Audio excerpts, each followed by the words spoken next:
Hello साथियों, मैं संदीप शर्मा, व्याख्याता वाणिज्य। एक और सेशन में आप सभी का हार्दिक स्वागत और अभिनंदन।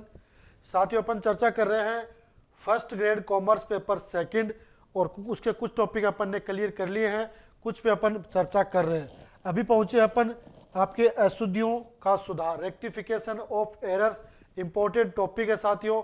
बहुत से विद्यार्थी ऐसे होते हैं जिन्होंने 11वीं क्लास में ये चीज़ पढ़ी तो होती है, लेकिन उनके दिमाग में ये बात है वो सही तरीके से फीड होती नहीं है।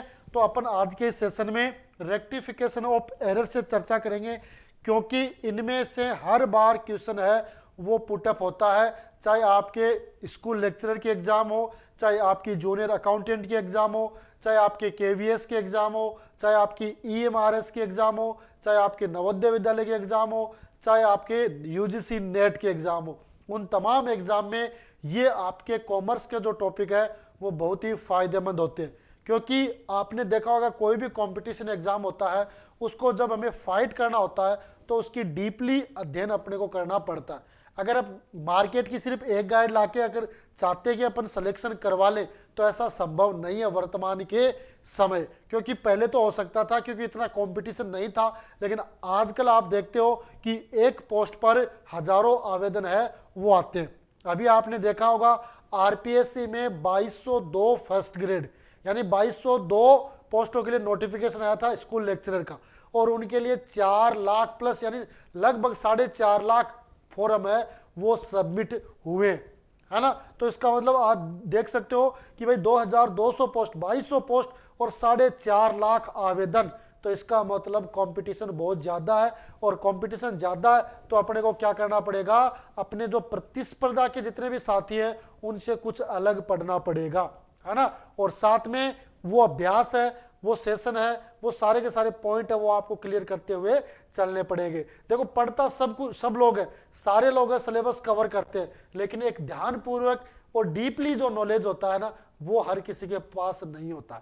तो मैं चाहता हूं कि आप एकदम ध्यानपूर्वक पढ़ो, और पढ़ने के साथ लगभग 45 क्वेश्चन है वो अकाउंटेंसी से पुटअप होते हैं, तो उनको आप इजीली क्लियर कर पाओ। इसी आशा और विश्वास के साथ मैं आज का सेशन है स्टार्ट करना चाहूंगा कुछ महत्वपूर्ण बातों के साथ। देखो अपन आज चर्चा करेंगे आपकी अशुद्धि और उनमें सुधार, किस तरीके से उसमें सुधार हो सकता है। अशुद्धि और उनमें सुधार यानी लेखांकन में अशुद्धि का क्या अर्थ होता है, ये अशुद्धि होती क्यों है, क्योंकि अगर अशुद्धि हो जाएगी तो फिर लेखांकन क्या होगा। तो अगर बाय द वे, क्योंकि कहते हैं ना मनुष्य वो गलतियों का पुतला होता है ना, उसे कुछ न कुछ गलतियां हो सकती है। अपन लेखे तैयार करते हैं तो लेखे तैयार करने वाला भी मनुष्य होता है, मानव होता है ना। होता वो अकाउंटेंट सीए है ना, लेकिन उससे गलती हो सकती है। तो गलती होती है तो वहां पर उन गलतियों को पकड़ना और फिर उसमें सुधार करना, है ना। तो अशुद्धि का क्या अर्थ होता है कि आपको पता है कि अपन दोहरा लेखा प्रणाली के जो विभिन्न नियम है और उन सिद्धांत है उनका भूलवश पालन नहीं कर पाते हैं। जैसे आपने देखा होगा कि जो आपकी अपूर्ण लेखा पद्धति है या इकहरा लेखा पद्धति है उसमें किसी प्रकार के नियम है वो फॉलो नहीं किए जाते, अपने हिसाब से उनकी प्रविष्टि कर दी जाती है, और इसीलिए उसमें व्यक्तिगत खाते हैं वो ही खोले जाते हैं। व्यक्तिगत खाते और रोकड़ खाता है वो खोला जाता है, बाकी खाते उसमें ओपन नहीं किए जाते हैं। तो यही वजह है। तो वहां पर अपन क्या करते हैं कि जब जो भी सिद्धांत है, जो भी नियम है उनका भूलवश पालन नहीं करते हैं तो लेखा पुस्तकों में लेखा करने की त्रुटि ही लेखांकन की अशुद्धि कहलाती है। अगर इनका पालन नहीं करेंगे तो ये अशुद्धि माने जाएगी, और इसको अपन क्या कहेंगे, लेखांकन की अशुद्धि कहते हैं। देखो इन अशुद्धियों को आपने पढ़ा भी होगा, 2 पार्ट में बांटते हैं। किसमें? 2 पार्ट्स में। एक तो ऐसी अशुद्धियां जो तलपट को प्रभावित करती हैं, और एक ऐसी अशुद्धियां जो तलपट को प्रभावित नहीं करती है ना। तलपट को जब प्रभावित नहीं करती है तो वहां पर अपने को सस्पेंस अकाउंट है, उचंती खाता है वो खोलने की आवश्यकता नहीं होती है। लेकिन कई पॉइंट्स ऐसे होते हैं जहां पर आपके तलपट है वो प्रभावित होती है, यानी डेबिट और क्रेडिट पक्ष का योग है वो बराबर नहीं होता है, और जब बराबर नहीं होता है तो अपने को वहां पर एक एक्स्ट्रा अकाउंट है वो ओपन करना पड़ता है, और जिसको अपन क्या कहते हैं, सस्पेंस अकाउंट। और ये सस्पेंस अकाउंट है वो खातों के साथ चलता रहेगा, और जब वो अशुद्धि पकड़ में आ जाएगी तो फिर इस खाते को बंद कर दिया जाता है। ये बात भी अपन ने पिछले सेशन में की थी। ठीक है साथियों, अब इनकी कुछ प्रविष्टियां होती है, ये चीज तो पता है। अब परीक्षा में प्रश्न बनता है यहां से, है ना, यहां से प्रश्न बनता है कि अशुद्धियों के प्रकार, है ना। अपना पहला पॉइंट है तलपट को प्रभावित नहीं करने वाली अशुद्धियां, है ना।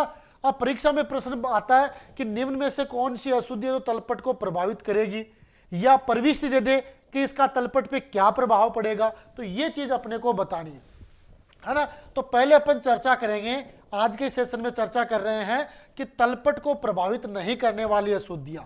उसमें आपकी पहली अशुद्धि है भूल की अशुद्धि, एरर ऑफ ओमिशन, यानी भूल की अशुद्धि। कुल मिला के बात तो जब इस शब्द को अपन पकड़ सकते हैं, भूल की अशुद्धि, भूलने का मतलब क्या है कि अपन ने कोई प्रविष्टि की ही नहीं, है ना, तभी तो वो प्रभावित नहीं करेगी ना।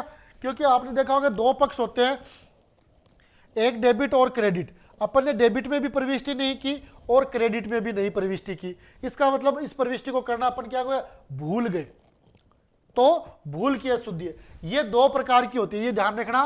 भूल की अशुद्धि कितने प्रकार की होती है, दो प्रकार की होती है। ये भी पुटअप हो सकता है प्रश्न, है ना। उसमें पहली कौन सी होती है कि व्यवहार का प्रारंभिक लेखा नहीं करना, है ना। व्यवहार का प्रारंभिक लेखा नहीं करना, यानी प्रारंभिक लेखा नहीं करना होता है इसमें, है ना। तो देखो इसमें अपन इसको तीन भागों में बांट सकते हैं, है ना, कि भाई सही प्रविष्टि,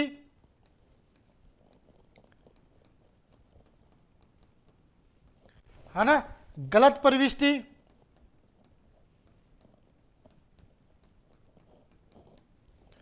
और सुधार प्रविष्टि।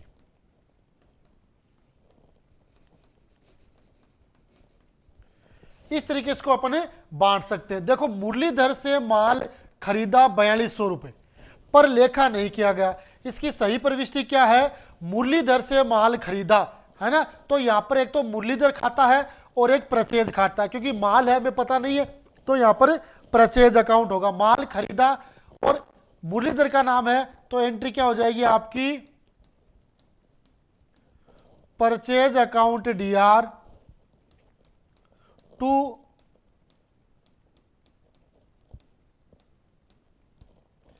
Muralidhar account, purchase account D R to Muralidhar account 4200 रुपए, है ना, 4200 रुपए। ये इसकी सही प्रविष्टि होगी। अब अपन ने क्या किया, इसका लेखा प्रविष्टि नहीं की, तो अपन ने कोई प्रविष्टि की नहीं, अपन ने गलत और सही कुछ भी नहीं किया, है ना, तो ये नहीं की। अब क्या करना है, अब ये प्रविष्टि सुधार करेंगे। तो अपन क्या करेंगे भाई, जब अपन ने कोई प्रविष्टि की नहीं है और अब पता चल गया ये प्रविष्टि नहीं की, तो सुधार की प्रविष्टि अब अपन कर देंगे परचेज अकाउंट डीआर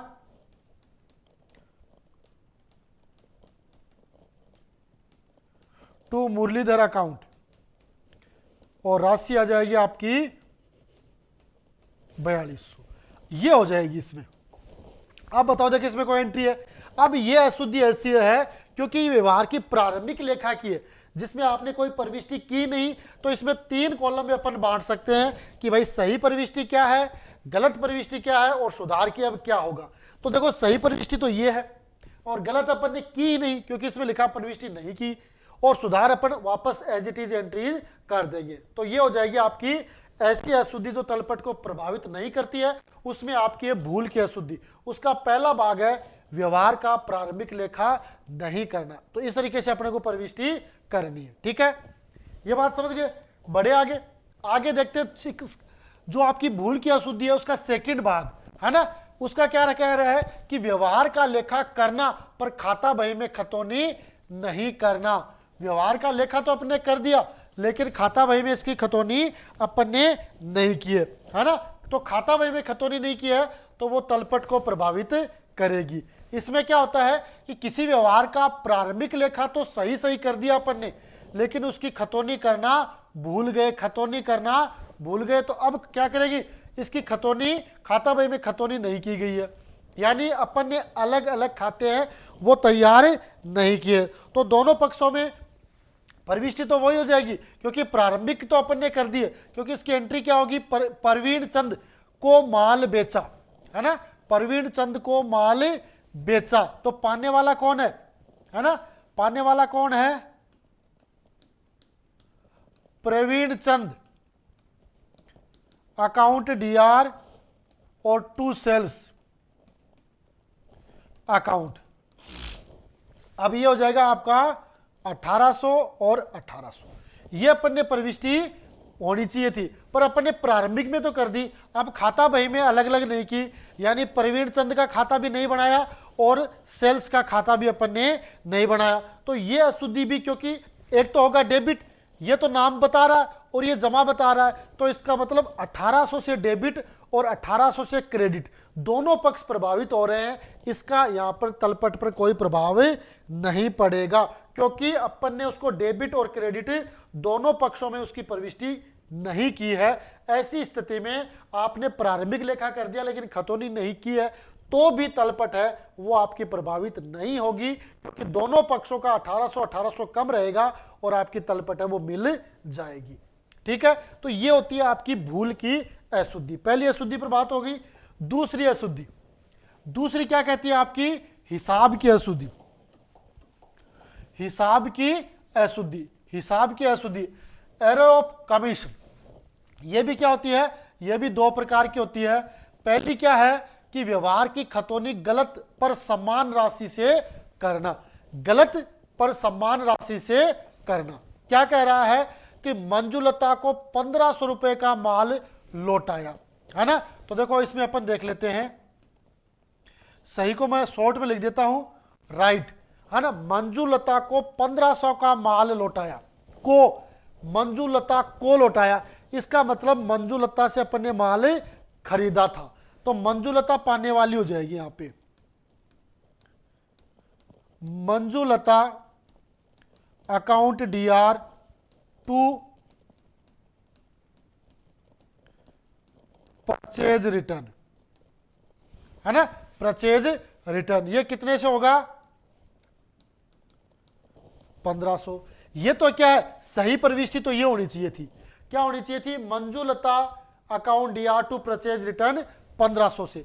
अपन ने गलत क्या कर दी, अपन ने मंजुलता और क्रय वापसी खाते में 500 से कर दी। अपन ने क्या कर दी,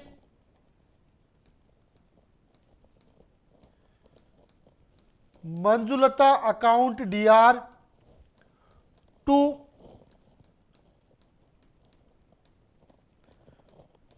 परचेज रिटर्न।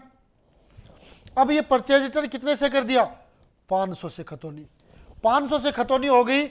इसका मतलब अपन ने क्या कर दी कि खतौनी गलत पर समान राशि से कर दी।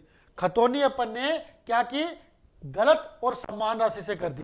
अब अपन इसमें सुधार कैसे कर सकते हैं, तो सुधार यही हो जाएगा कि भाई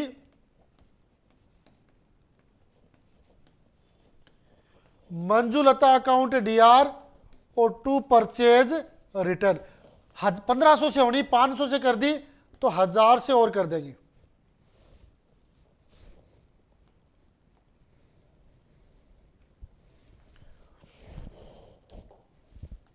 हजार से और कर देंगे, इस तरीके से इसकी प्रविष्टि हो जाएगी। ठीक है,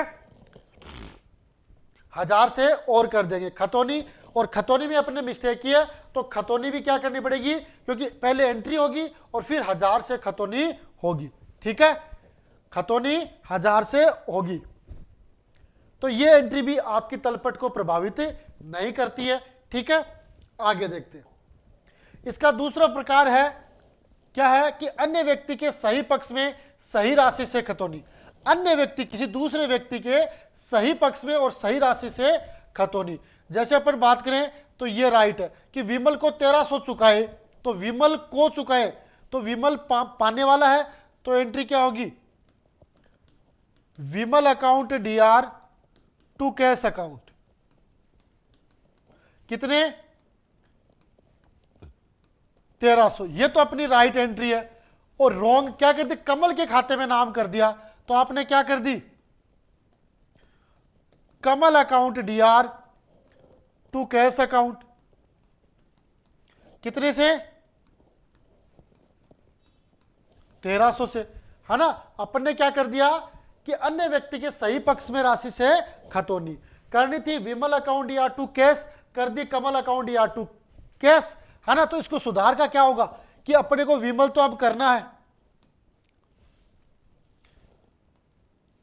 विमल तो अब अपने को करना पड़ेगा।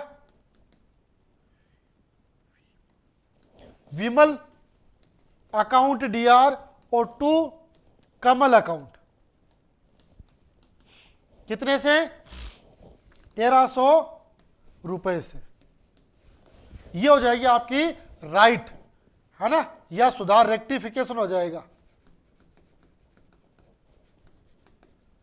रेक्टिफिकेशन ये हो जाएगा आपका सुधार, है ना।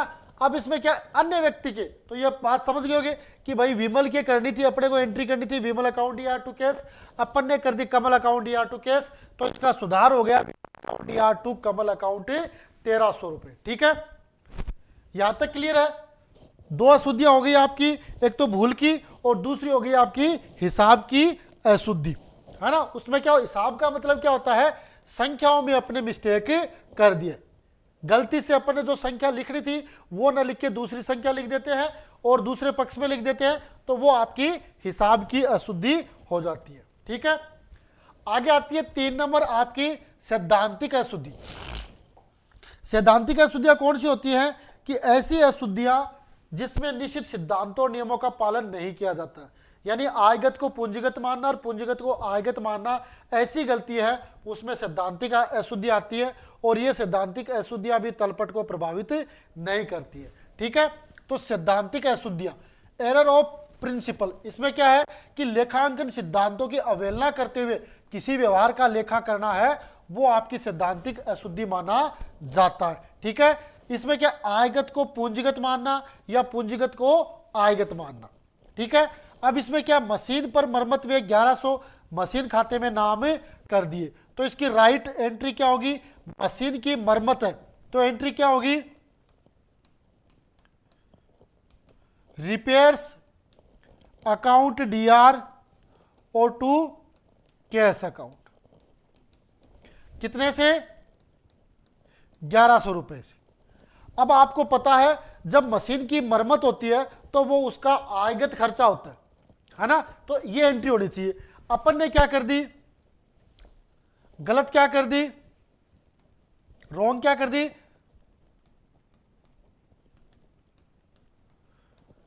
Machinery account D R to cash account, कितने से 1100 से।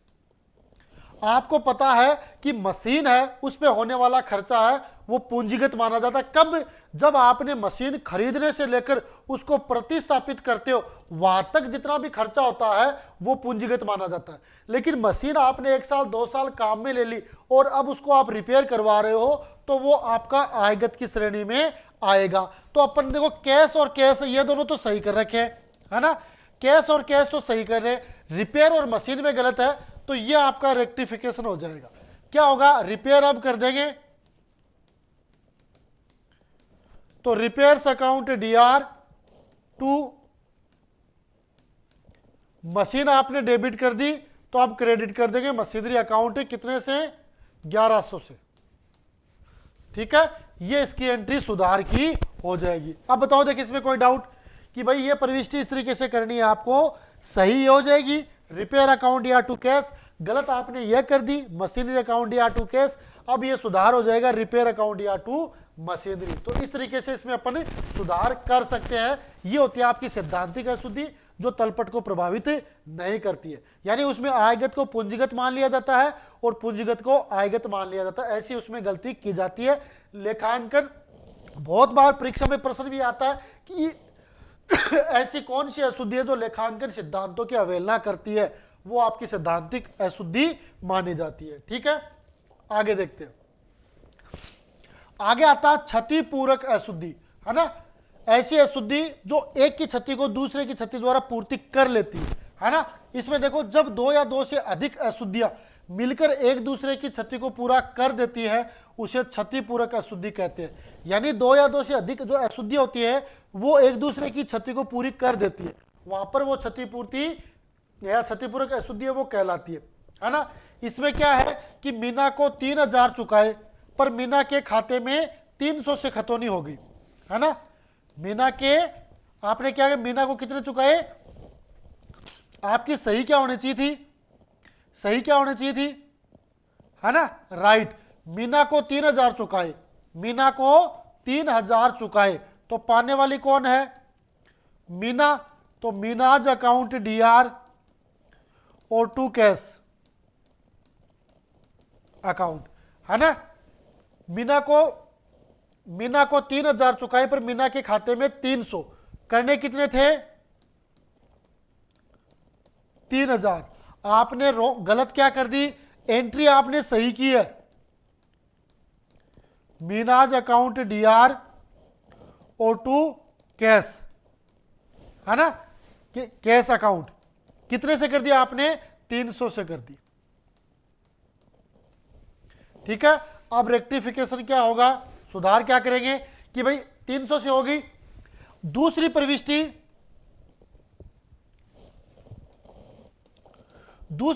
टीना को 300 चुकाए, है ना, तो टीना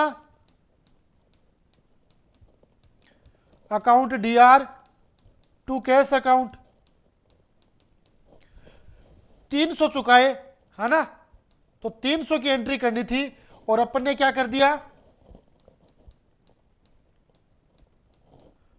Tina's account D R to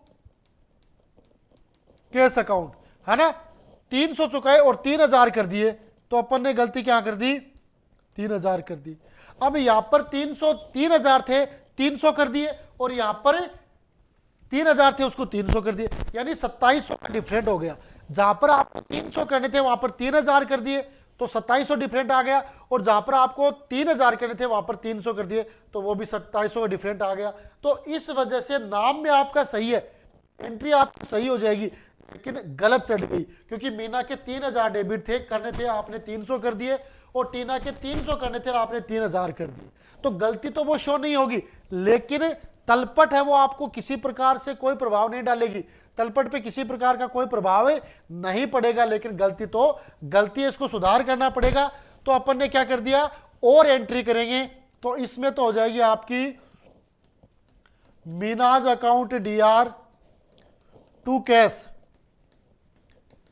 account, है ना, इसके 3000 करने थे, कर दिए 300, तो 2700 और करेंगे। ठीक है, 2700 और करेंगे, और इसका क्या कर दिया, इसका करना चाहिए था 300 और इसने ज्यादा कर दिए, तो इससे वापस क्या करेंगे, डेबिट करेंगे, है ना। तो इसको वापस डेबिट करेंगे, तो क्या एंट्री होगी भाई, वापस डेबिट करेंगे, तो कैश अकाउंट या टू टीनाज अकाउंट कितने से, 2700 से, है ना। इस तरीके से इसकी प्रविष्टि अपने को करनी है। तो ये चीज सारी समझ में आ गई होगी आप, है ना।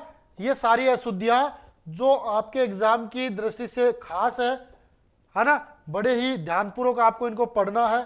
फिर भी कोई आपको ऐसी कोई समस्या लगती है कि भाई ये चीज अपने को समझ में नहीं आई है, तो आप जरूर कमेंट बॉक्स में कमेंट डाल के पूछें, ताकि अपन उसकी रिप्लाई कर सके, क्योंकि आप भी कॉमर्स से रिलेटेड और मैं भी कॉमर्स से रिलेटेड, आप और हम मिलकर कॉमर्स से रिलेटेड कोई भी इश्यू है उनको सॉल्व आउट करेंगे, और जो भी विद्यार्थी कॉमर्स की तैयारी कर रहे हैं उनको एक बढ़िया प्लेटफॉर्म है वो उपलब्ध करवाएंगे, ताकि उनको ऐसा नहीं लगे कि जब वो सेलेक्ट हो तो ऐसा नहीं कहे कि भाई अब मैं उपलब्ध नहीं हुआ मैटर, है ना, फिर भी मैंने सिलेक्शन कर लिया।